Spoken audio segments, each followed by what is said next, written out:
Hello, friends. Now, today we are going to discuss maternal adaptations in pregnancy, and it is one of the most frequently asked topic in the NBA examination. So, what are the changes in the metabolic system in pregnancy? As we all know, that pregnancy is an anabolic stage, means something is getting formed in pregnancy. The basal metabolic rate is increased by 10 to 20%. Oxygen consumption is also increased, as in pregnancy it increases by 20%, and in labor it increases by 40 to 60%. Now, coming to calcium levels, total calcium is reduced because non ionized calcium is reduced, while the ionized form of calcium remains normal. And fetus is dependent on mother for glucose, thyroxine, and calcium. That's why we have to administer calcium in pregnancy. Glucose, fetus is dependent on glucose supplementation in the mother, thyroxine as it is needed for brain development, calcium at least 30 grams at term. This is the need of calcium. Vitamin D increases, calcitonin increases. So both of these hormones increases. This vitamin D decreases serum calcium levels while calcitonin increase serum calcium levels. PTH is also increased in late pregnancy while it is decreased in early pregnancy. So only PTH is increased in early pregnancy, rest all hormones are increased in late pregnancy. Vitamin D requirement in pregnancy is around 400 international units per day or 10 micrograms. So 400 international unit per day vitamin D is required in pregnancy, and the calcium requirement is 1200 milligrams per day. So we have to supplement the iron tablet in a dose of 1000 milligram per day at least. Now, coming to carbohydrate metabolism in pregnancy, pregnancy is a diabetogenic state. Why pregnancy is a diabetogenic state? Because in pregnancy, insulin resistance occurs due to elevated levels of human placental lactogen, estrogen, progesterone, and cortisol. Cortisol increases blood sugar, HPL increases, and estrogen and progesterone also increases blood sugar. And this insulin resistance is maximum at 24 to 28 weeks. Hence, pregnancy is a diabetogenic state, and that's why GDM occurs in pregnancy. So, glucose is transported by GLUT1 and GLUT3 receptors by facilitated diffusion to the fetus. In pregnancy अगर mother fasting state में होगी, then due to insulin resistance hypoglycemia as glucose is transported to the fetus, while when mother eats something or in postparental state hyperglycemia occurs due to insulin resistance. So this hypoglycemia in fasting state is due to transport to the fetus, and in postparental state hyperglycemia is due to insulin resistance. So now let's talk about the insulin secretion during pregnancy. In pregnancy, there is physiological glycosuria, means physiologically glucose is secreted in the renal tubules. Proteinuria is always an abnormal finding, and it is seen in preeclampsias. Lactosuria in pregnancy is also physiological during breastfeeding. So now there are some skin changes that occurs in pregnancy. For example, linea nigra means the blue-black line from xiphisternum till the pubic symphysis has more pigmentation. It is due to increased estrogen level that causes increase in melanocyte secreting hormones or stimulating hormone. So MSH is increased due to increased estrogen that leads to linea nigra. Second condition is stria gravidarum. Can you see these stretch marks?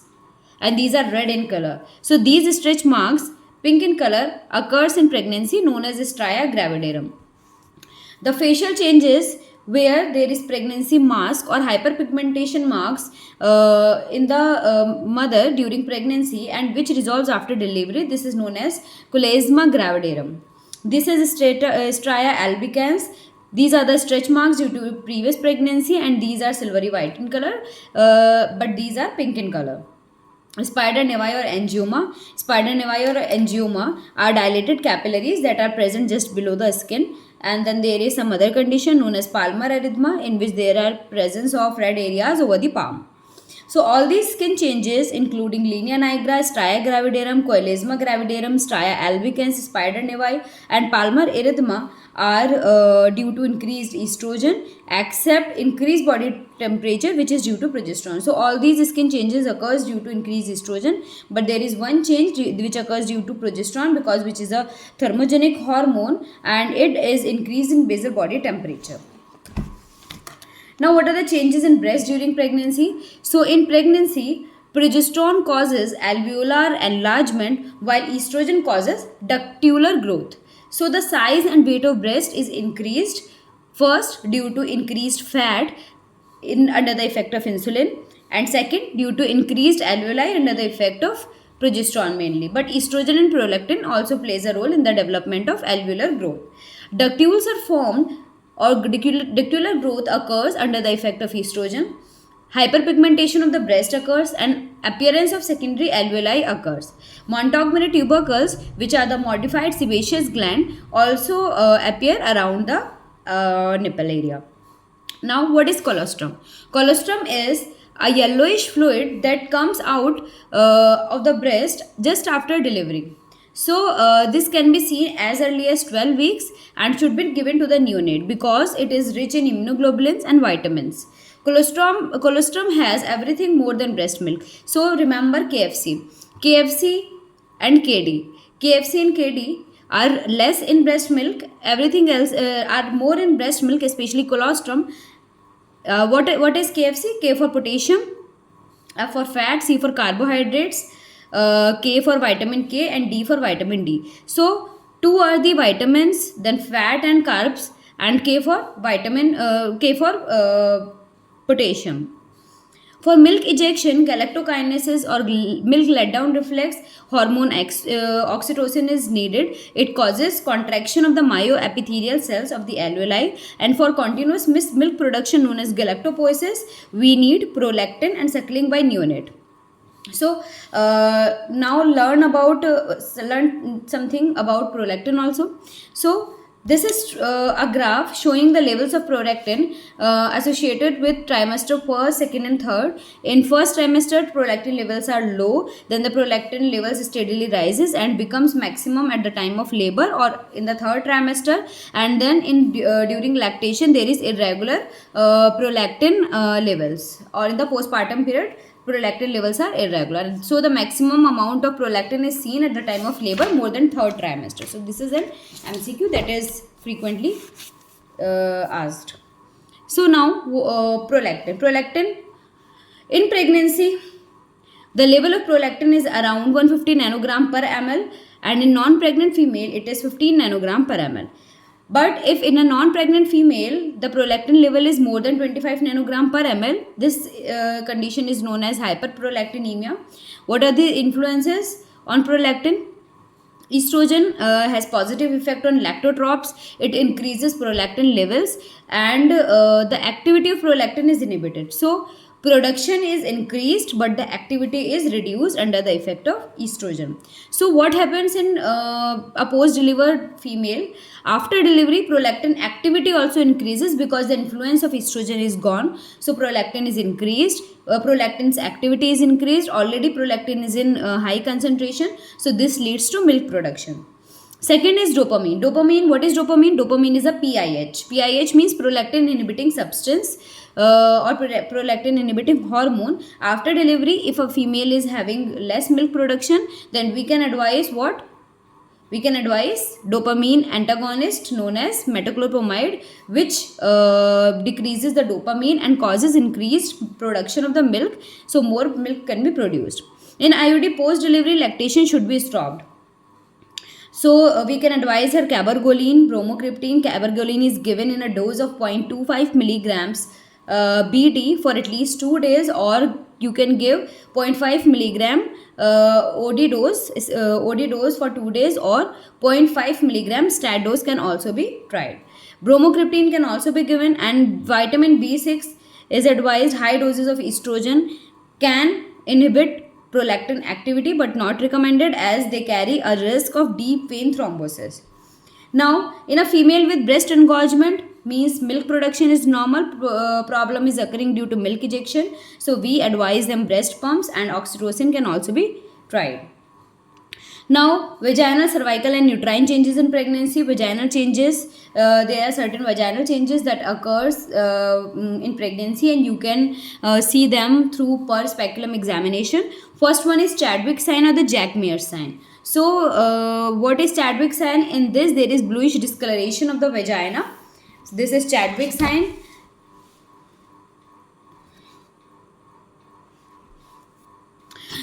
pH of vagina decreases.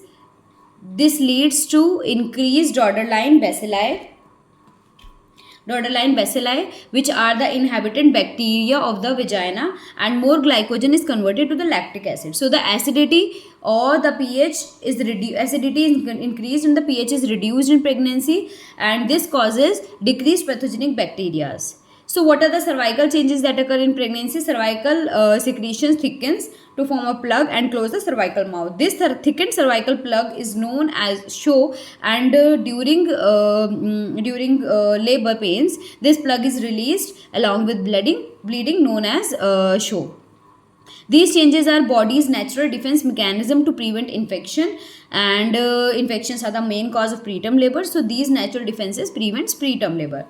Now there is one candida which can survive in acidic media, and it causes the most common vaginitis in pregnancy. So candida is the most common vaginitis in pregnancy, but candida does not cause preterm labor. Now there are certain uterine changes in pregnancy. So coming to the weight of the uterus, in a non-pregnant female, the weight of the uterus is around 50 to 80 grams, while pregnant uterus is around 1000 gram or 1100 grams. And this increase in weight is due to hypertrophy more than hyperplasia. Now, for the length of the length of uterus in a non-pregnant female is 7.5 centimeters, while in pregnant female it is 35 centimeters. Volume is just 5 ml for non-pregnant female and 5 liters up to 20 liters in a pregnant female.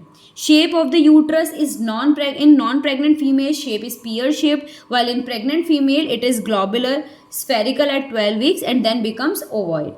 Now there are some false labor pains also known as Braxton Hicks contractions, which can be perceived by the patient second trimester onwards. These are infrequent, painless, sporadic contractions, and in these contractions the intrauterine pressure is around 5 to 25 millimeters of mercury.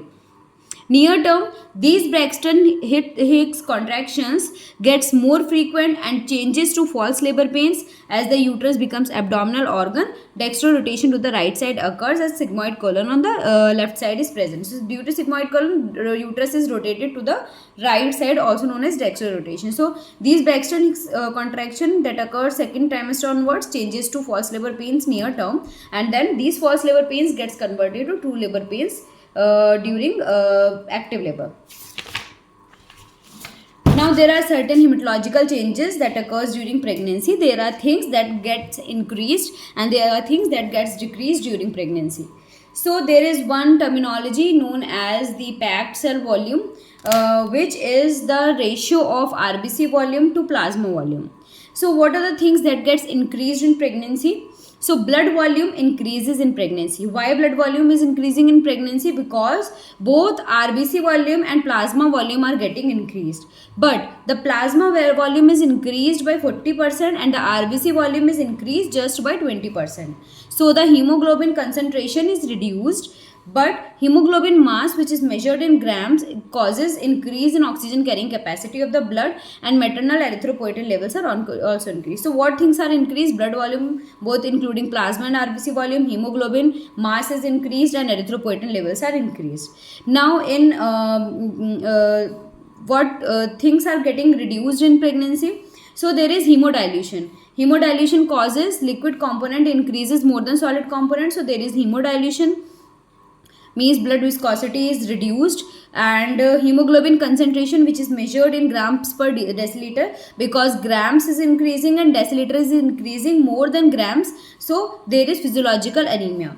Packed cell volume decreases. Hematocrit or packed cell volume are same, so both of them decreases. RBC volume, RBC lifespan also decreases. Normally it is around 120 days, but in pregnancy RBC lifespan is decreased by 110 days. Hemoglobin concentration is never less than 11 gram percent. If it is less than 11 gram percent, then this is pathological anemia, not physiological anemia. So coming to WBC chart, so what things are increased in leukocyte level and what things are decreased? TLC is increased. Normal TLC is around 11,000 in pregnancy. TLC is around 15,000 and it can be up to 25,000 in postpartum period, which is considered normal. DLC is differential leukocyte count, which checks neutrophils and lymphocytes, and both of them are increased in pregnancy. T lymphocytes are increased in pregnancy. So TLC is increased, DLC increased, and T lymphocytes are also increased. Now there are things which gets decreased. So platelet decreases. If platelet decreases but it is within the normal range, then it is known as benign gestational thrombocytopenia. This decrease in platelet occurs due to hemodilution, splenomegaly, because in pregnancy spleen size is increased by more than 50%. So these things are the reason for thrombocytopenia, and eosinophil count is decreased in pregnancy. So TLC, DLC, neutrophil lymphocyte, T lymphocytes are increased while platelet eosinophils are decreased, and there is one thing that remains unchanged, which is a B lymphocyte or a CD4 to CD8 ratio that remains unchanged in pregnancy. Now coming to plasma proteins. So the plasma protein mass is increased but the concentration is reduced, just like hemoglobin. Globulin level is increased due to estrogen. Albumin level is decreased, and this decreased albumin level causes the intracellular causes the vascular fluid to leaks